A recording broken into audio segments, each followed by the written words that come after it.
Hello. I'm going to go ahead and continue with the detail on my portrait landscape drawing. And now that I've had some detail on the plant form over here and the back focal point, that back 1-point perspective area, that shelter, I'm going to go ahead and start adding some detail in the face. So let's go ahead and zoom into the face area. And I think what I'm going to do is get started with some quick gestures of marker, same marker that I use for the detail. And then I might go in with some more washing with some watercolor, maybe some reds, maybe some blues to get some color wheel contrast, some primary color wheel, so blue and yellow, and maybe some green inside here, but get some detail in the gaze here. I'm thinking about kind of a technicolor, multicolor mosaicing, utilizing all these kind of small geometric shapes that I have in there, those interesting shapes. Then I'm going to possibly zoom out, work back into the cactus area or the plant area, and then do some pretty drastic moves. I want some very action-oriented moves, but I'm going to wait to the very end after I get some detail here, and then have some real fun and maybe make a mess with some material. So I have my orange marker here. I'm going to start with a safe color, something that mimics some of the yellow that I have there. So I think I'm going to start off with adding some orange to the cheek area, maybe inside the eyebrow area, maybe the top, and then hopefully that's a light enough color that I can work with later. Again, I'm paying attention to how I apply the medium, similar just to how a painter would be trying to work with the type of texture the brush makes. And I'm going to work symmetrically just so I can have some equal energy as I'm applying the marks. Yeah, I think the orange was a good choice.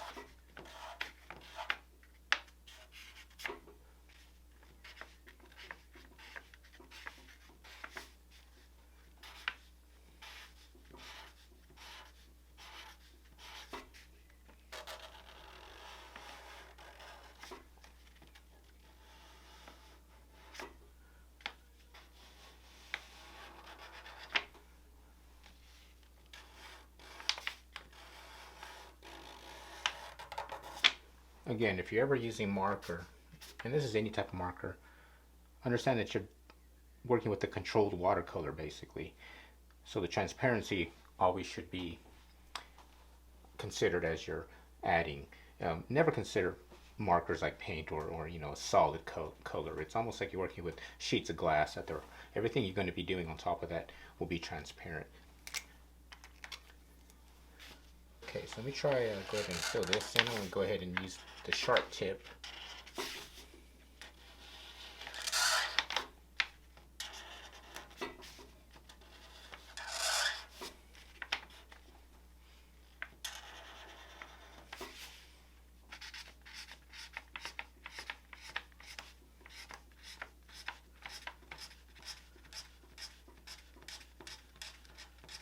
And I think I'm going to keep that striping there for now. I mean, I was going to make a solid shape, but just by doing that, I'm like, okay, maybe I can work with that later. So I can always fill that in later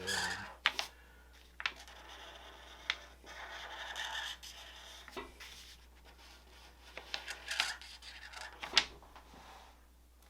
Okay. Now here again, I'm going to switch to the broader mark.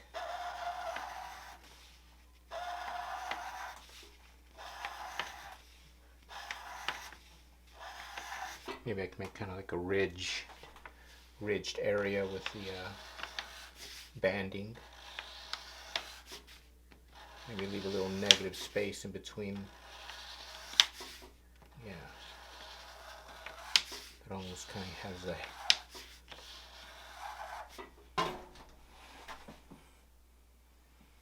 hair kind of, you know, being combed side to side through the center. And let me go ahead and add for the chin as well.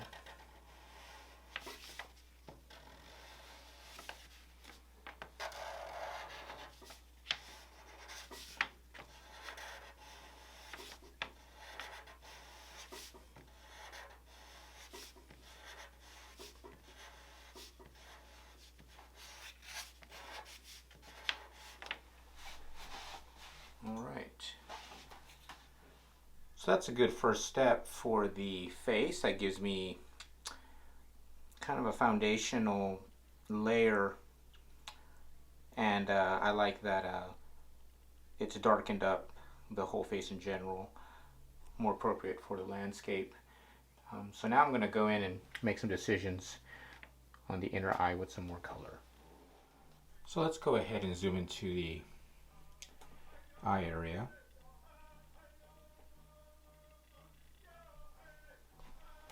And here's where things get a little bit more drastic. I'm going to go ahead and add some green, just because I want to achieve some sort of shadow, but I just think green is going to be something I'll really have to work with. So let me go ahead and do some striping downward like I did the top of the eyebrow.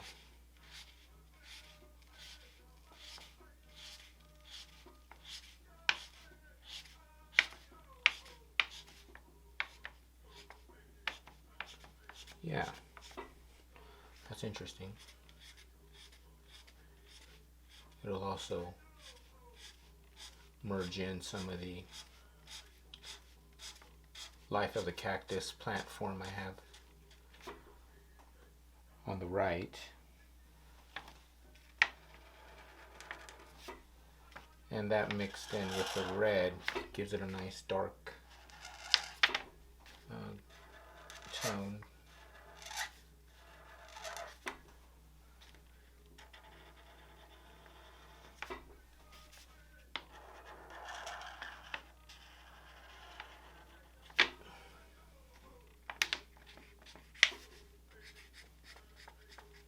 Hopefully achieve some sort of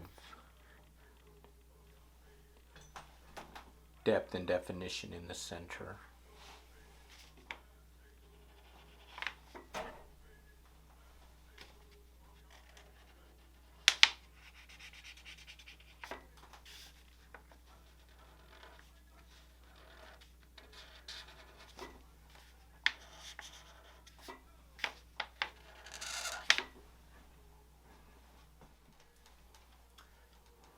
So always step back and take a good look at the progress. So as you're making decisions, make sure you are looking at the drawing as a whole and then moving back into the area that you're focused on. But always remember to try to keep the consistency or the design consistent with what you've been doing throughout, especially large drawings like this. Large drawings like this, you know, need a lot of the artist stepping back constantly and looking and even taking breaks, and you know, whenever you feel like it, because looking at your work is as important. Let's go ahead and go in now again and work in the nose area, because I think I need to be sure that I want some dimensionality, that this area here is, you know, protruding you know, far or you know, in front of the cheekbone area. So I got some yellow here that I'm going to just put in this kind of diamond shaped area. So and I think I'm just gonna go ahead and fill that in to already create a foundational layer. I don't want that nose to disappear as a lot of this geometry starts to set in. I'm also going to emphasize the nostrils as well.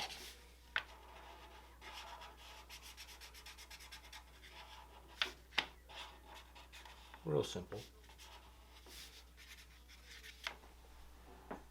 Okay, now let me go ahead and zoom out, and I can add some texture to the forehead area with the same marker. I have vertical lines. Let me go with some horizontal lines.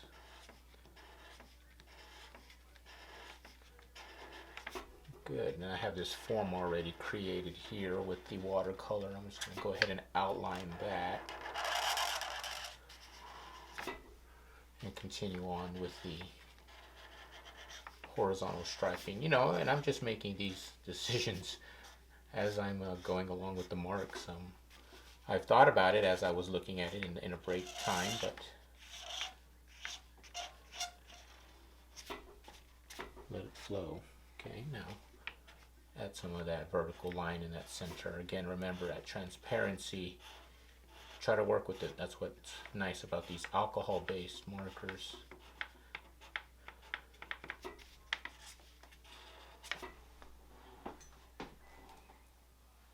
Yeah, that's beginning to add some of that detail, and it's really creating a focal point. I mean,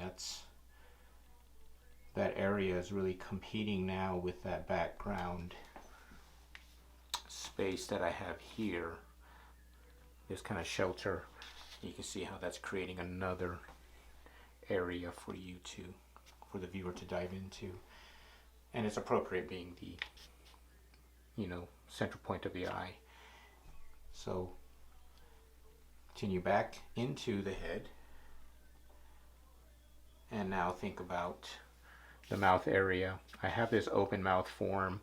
That might change, but I think some purple would be appropriate there. And again, bringing that purple from the torso area, this nice kind of lavender purple here that I have, and bringing that into the mouth area, trying to merge the body now into the face.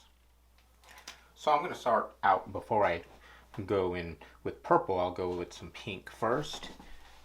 So maybe get a little bit more depth inside there.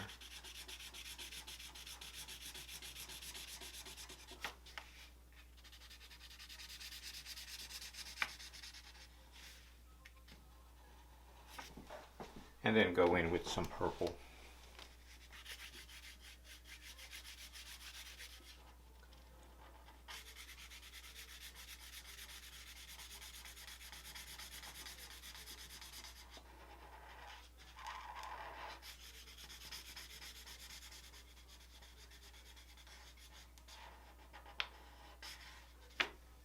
Hopefully give it a couple of tones of purple there so I could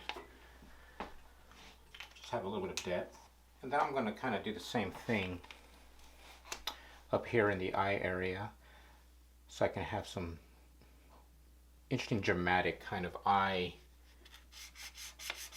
So I got my pink again, and I'm going to do the layer of that first. Kind of imagining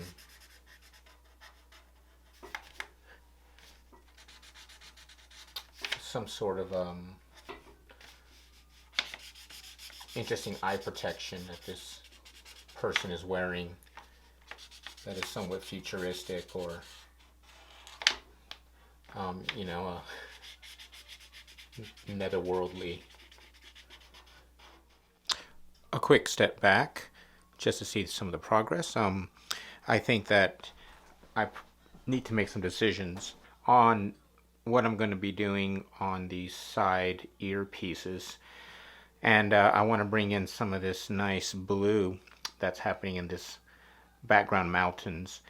I like that blue pale mountains in the background. It kind of seems like a cold color amongst a lot of this hot landscape here. Like there's some sort of coolness in the distance. So if I can bring some of that blue in, I'm thinking somewhere within the lips, maybe in this center area, and then make some decisions about some crisp, real interesting, you know, color here. I want it to be pretty separate, like devices this character is wearing, you know, or protection, but go with the similar design or similar complexity like I did here in the eye area. So I have some nice light blue.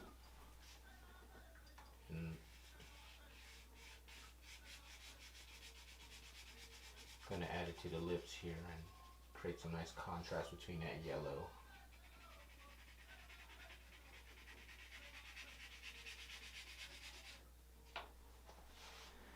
And then I'm going to go ahead and make a decision here, and yeah, let's see what happens when I put some of that blue here.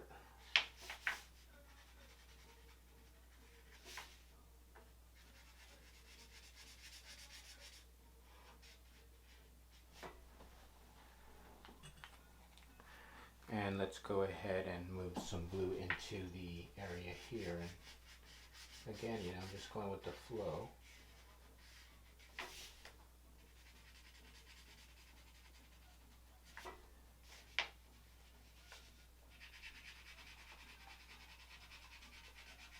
Bringing that mountain landscape tone into this area here, and I really like the way that's looking. Again, take a look back. Even something that slight of a change, be sure to step back and take a look. I'm going to do some more orange in the center here.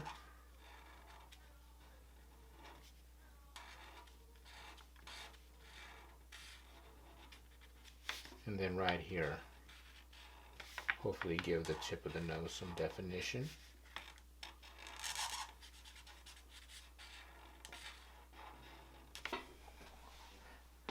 Sharpen up some of these areas here. And then I'm going to do this bottom lid orange as well. So, you know, just making some pretty random decisions, but, you know, but also focused in the sense of how can I disperse the color around effectively to my liking.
Trying to give it some definition with some of the overlapping of the marker over the watercolor.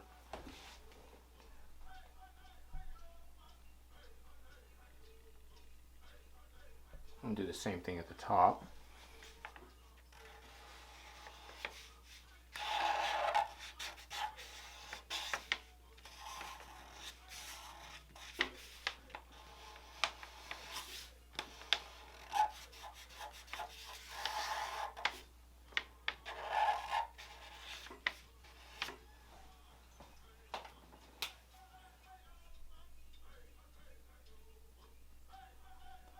Yeah, that gave it just the right amount of definition. I can go back inside there with maybe the thin side and clean it up just a bit. Almost like this person is wearing a gold mask or a gold head guard or headpiece. Just whatever comes to my imagination. And that's the fun of creative drawing.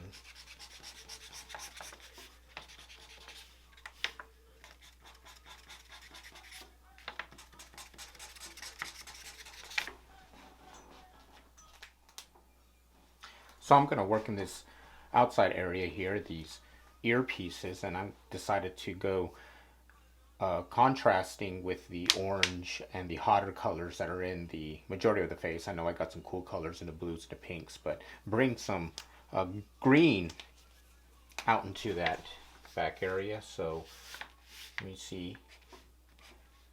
And I got some dry brushing of my marker, meaning that I have some markers that are old that I think I could use better because it's a little lighter than the dark marker or the green that's in the center, just because it's an older marker. So sometimes that's going to be the best thing for you to do, is use old stuff. And then I got the tip here, and I'm going to do a contrasting crosshatch. Again, it's an older marker, so it's going to be a dry brushing, but that's what I want, because I'm going to go over it with some yellow. So hopefully it'll just glow a bit. So I have some yellow here. And just kind of make more of a texture than a pattern.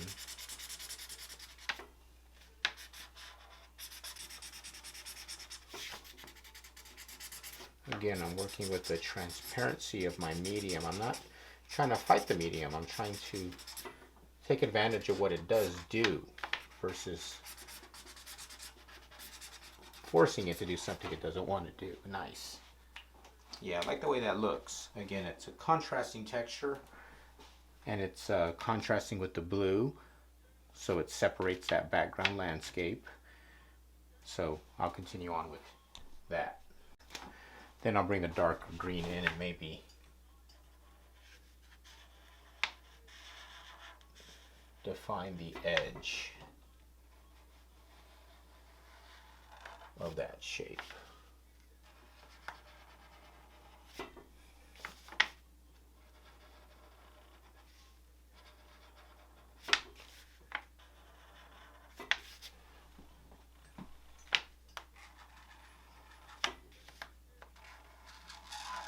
And notice that I haven't used any black yet. So I think when a lot of people work with markers, they assume black is a big part of it, and it really isn't. I will eventually, I think, you get some darker tones, but you can make blacks with purples and blues and browns and greens. So it's always best to make your own black versus just use black. Now I have this other marker. These are a different brand of marker. This is more of a Prismacolor marker, and I'm going to do these kind of half this right angle here with this curve form. So it's a slightly different, more of a aquamarine blue.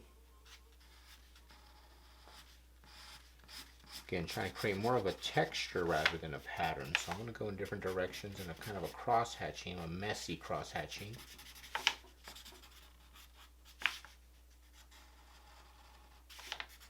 Trying to create a little bit of vibration. Again, going in different directions.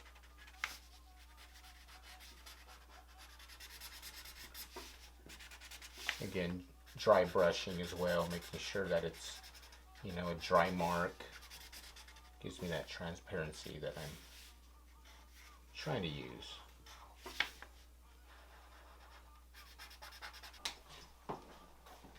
And then again, I'm going to put some yellow in it.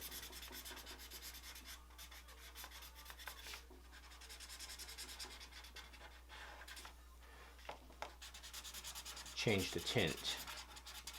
Intensify it, hopefully.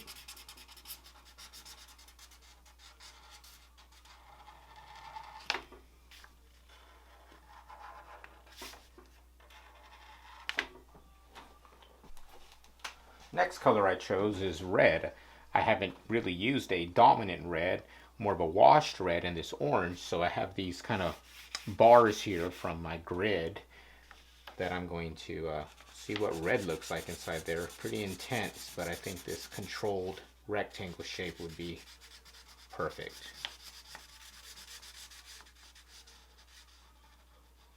And I just decided, just because, why not? I'm going to fill this in. I'm not going to do any texture. I want this just to be a solid shape.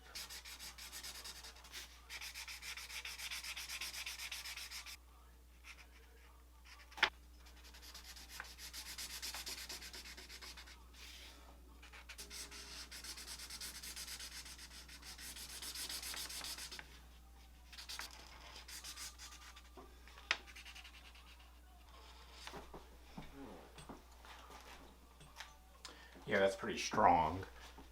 That adds some visual weight, kind of gives it another layer of balance, of symmetry beyond the eyes. Very nice. I'm going to go ahead and do a bright yellow.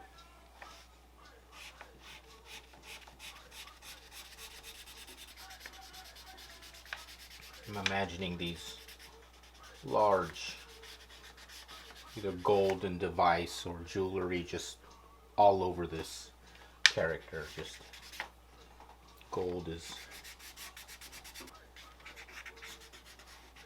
in a functional sense.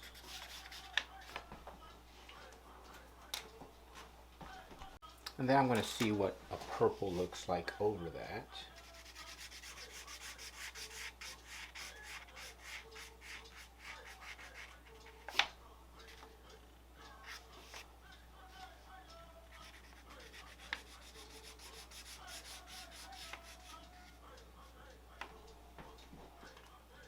Pretty dark, so I'm going to go ahead and see what happens when I get some red in between some of those. There we go. Yeah, I like that. That's interesting.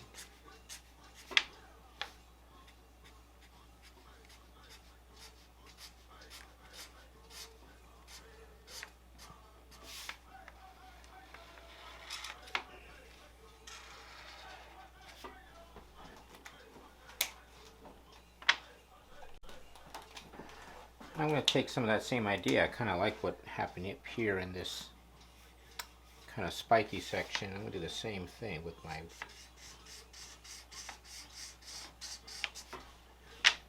same direction.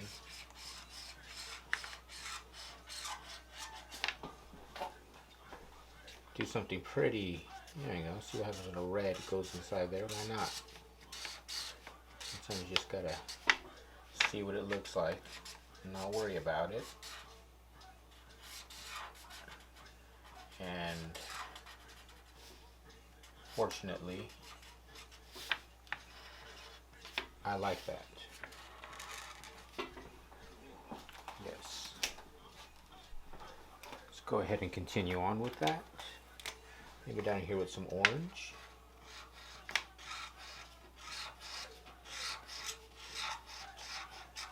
So nice when you finally stumble upon a good idea.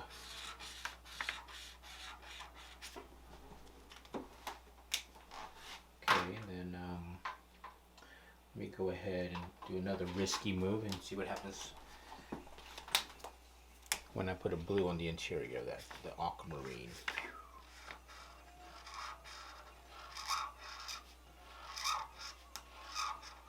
Yes. Nice. And it makes a nice green and that orange, and I'm really enjoying what's happening there. Let's take a closer look at that intense intense vibration that's happening here and here. I mean, that's coming out. Now I have to make decisions about what I'm going to do here in this in between negative space, but I'm going to wait because I think the eyes are going to be something I do at the very end, so I have a good time to make that decision.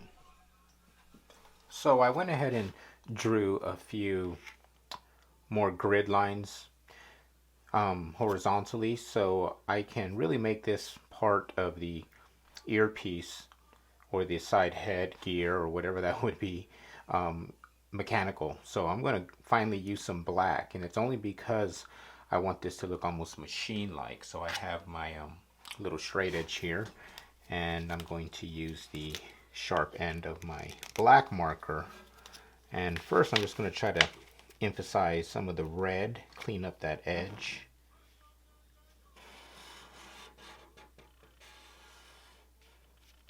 Again, I'm trying to make it look mechanical, so that's why I'm being clean about it. Okay, and I think in the center I'm going to be doing a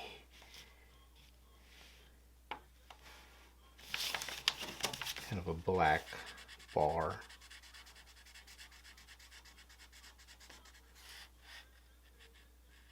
And you'll notice how flat black is and how kind of it's not really that useful when you're trying to do something more bright and dynamic.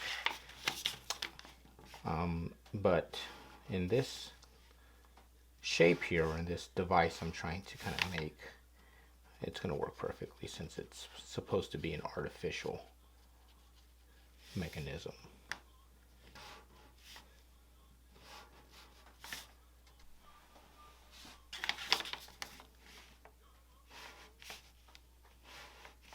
Almost like some ventilation system for the climate that this character is in.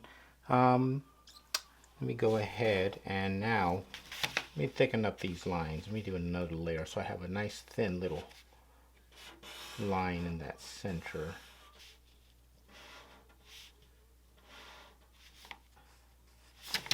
A little larger, there we go. Yeah, let me do that to the second side and then we'll see how it looks.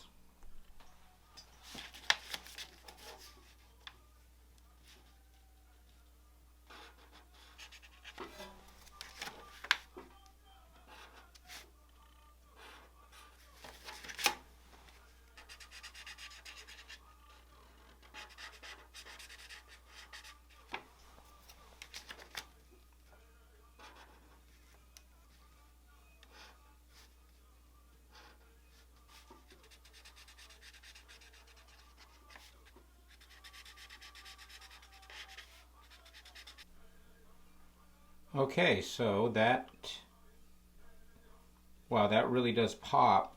And again, let's take a step back and look at the drawing as a whole. And definitely this added a really interesting kind of mechanical pattern, but more like a native rug pattern. So I'm glad I did that. Still deciding if I want to keep it completely black and white. I like the contrast. So I'm almost done with the face area. All I need to do now is make a decision on what I'm going to do with the eyes.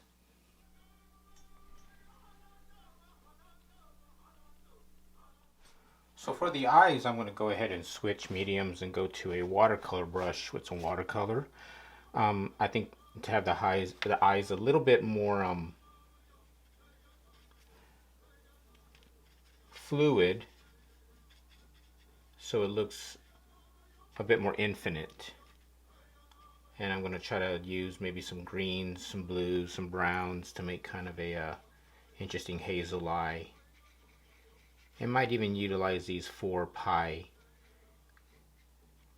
shapes here that make up the circle. So a little bit of water, make sure I wet that down and see if I get some good effects.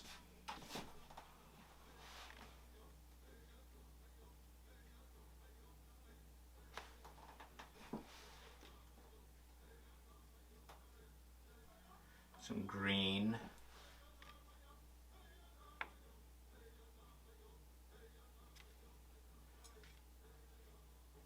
Then I can go in there with a little bit of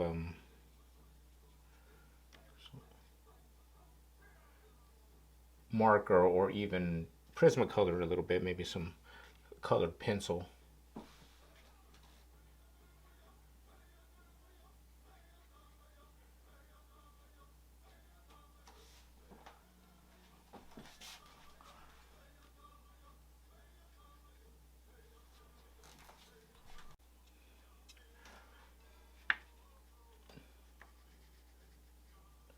A little bit of bright blue.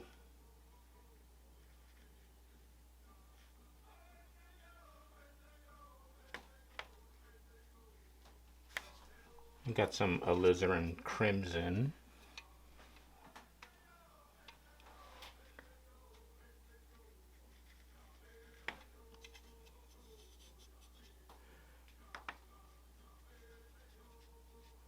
Yeah, I'm looking for something a little bit more watery inside there like that. I like that.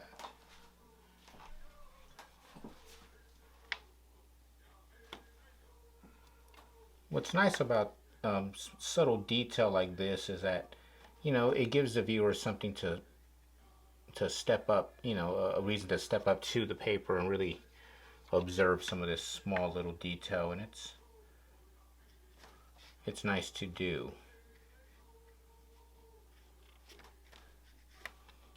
Little outlining of yellow around the top area, a little on the bottom.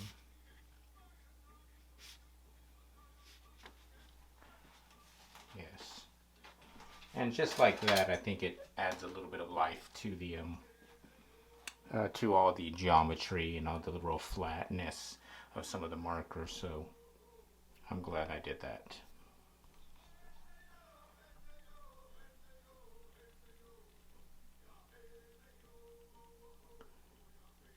And you can see how now, with the eyes filled in, there's a life to this person now. There's almost a spirit. So I'm going to finish up the eyes here by finally doing something to this negative space. So I chose my blue, same blue as the lips, and maybe I can make it look like some like a glass protection goggles of some sort. So I'm going to just do some thin lines first, and maybe I can add some yellow in between. So I'm going to have just a few strike through the eyeball, even though that's risky. I am crossing over what I just did, but that'll give it hopefully some depth.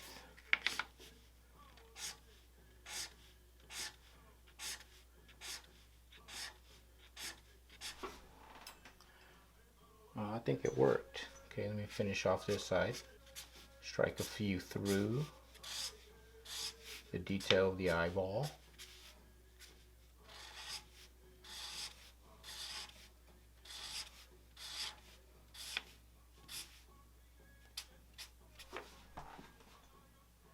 Nice. Okay, now let me see if I can just do a little thin outline.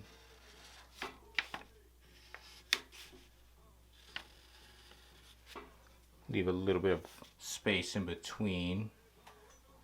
Maybe give it kind of a illusion of a frame of some sort.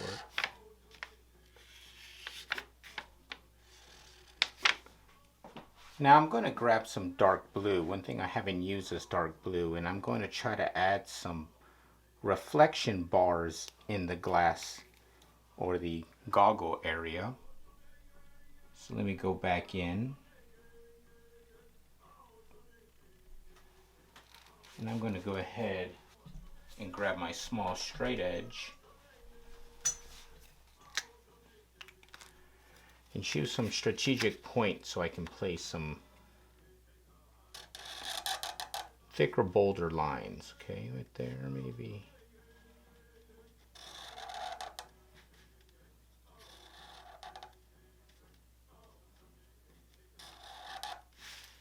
Maybe one over here. Make sure they're parallel. It's almost an old comic book trick on, you know, whenever you see sunglasses or glass, you have these larger bars. One thin one here.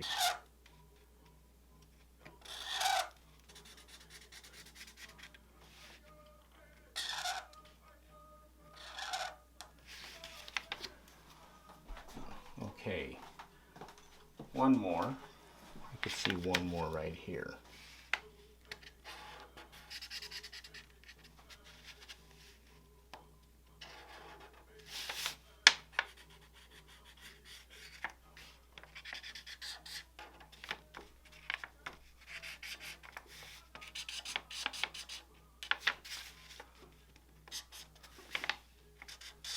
Maybe some more lines connecting them, defining the frame of, not everywhere, just in certain places.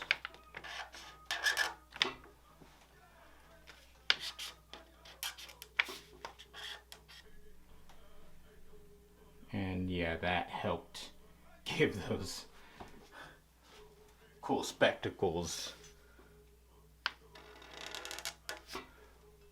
you know, some structure, some transparency. They're definitely there now.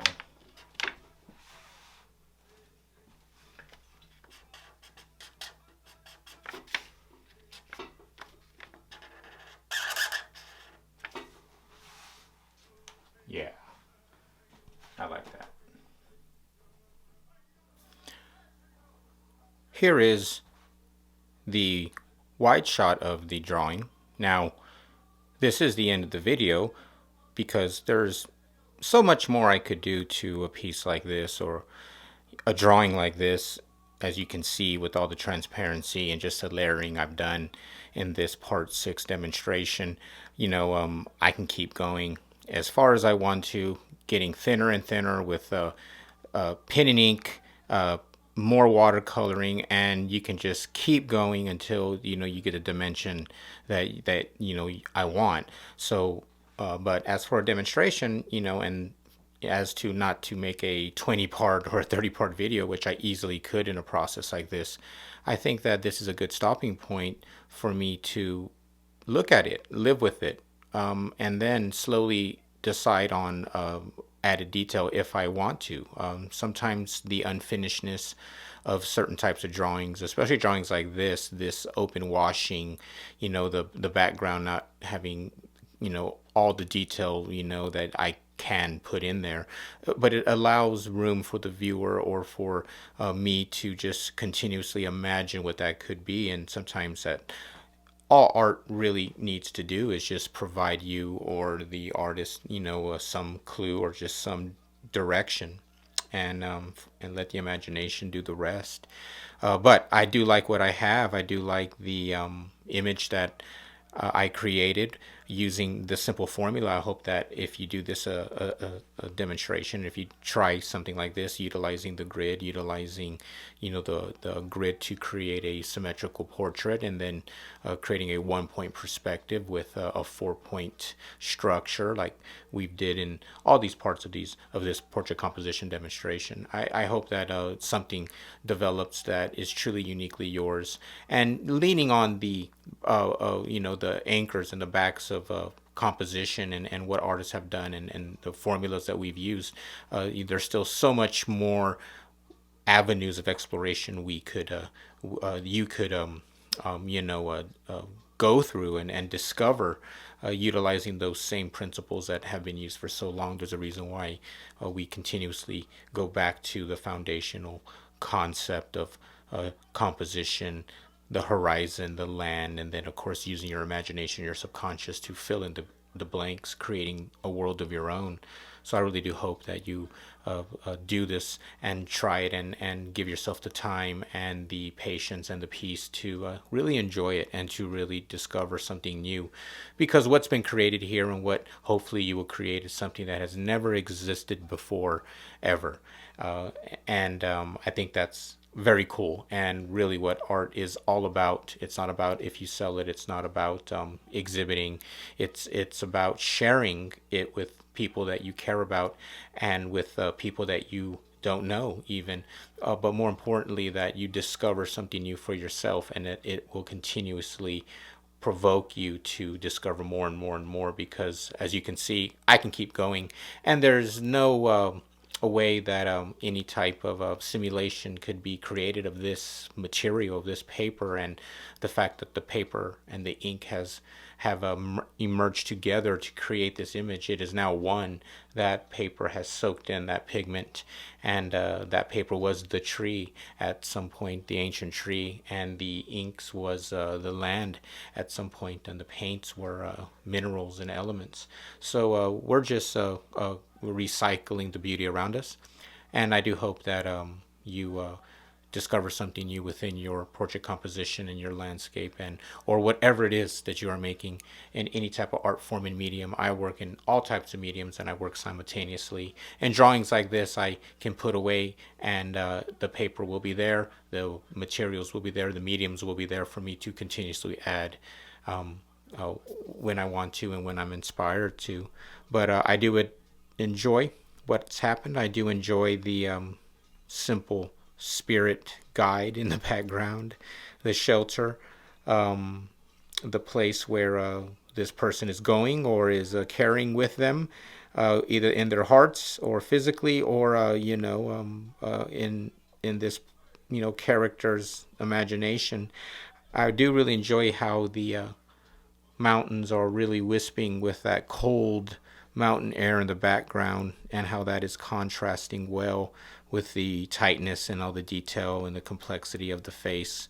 In the background, you have the free mountain air, which is very refreshing amongst the dry landscape or the flat land that also has its beauty, the cactus, the greenery, which I think in this drawing here provides the partnership. The whenever we are on a journey, we have nature always as our companions, always there with us, and will always be there with us. So I think that's what this form here, this plant-like form, represents, and the delicacy, but also the structure. And I could go in here with some ink and actually I was wanting to do some spines and really delicate kind of pen work, and I can still do that. But you can really just imagine all the things I can do it, and I will someday. I tend to work. Like I said, I multitask. I work everything from photography, drawing, video, sculpture, glass work, functional clay design.